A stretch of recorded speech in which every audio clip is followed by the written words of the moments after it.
নমস্কার, আমি পূজা মাইতি ঘোষ হায়দ্রাবাদ ব্লগে সবাইকে স্বাগত জানিয়ে নতুন একটি ব্লগ শুরু করছি। আমরা ৩ জন চলে গিয়েছিলাম শনিবার দিন রাত্রিবেলায় এনটিআর স্টেডিয়ামে। শিখ বা পাঞ্জাবি যাই বলুন, তাদের একটা ধর্ম অনুষ্ঠানে গিয়ে বেশ ভালো লাগলো। এটা তাদের ৩৫০ বছরের সেলিব্রেশন ছিল।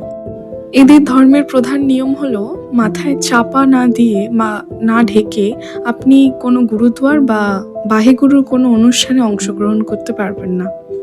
যাই হোক, তারপর আমরা চলে গিয়েছিলাম লঙ্গরখানায়। এদের প্রসাদকে লঙ্গর বলা হয়। আমরা প্রসাদ হিসেবে পেয়েছিলাম ভাত, রাজমার ডাল, মিক্স সবজি আর চাটনি।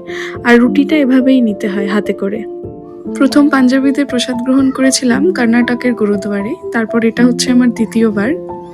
সত্যিই এদের প্রসাদের স্বাদ অতুলনীয়, অভাবনীয়। আর তার পাশেই ছিল ব্লাড ডোনেশন ক্যাম্প।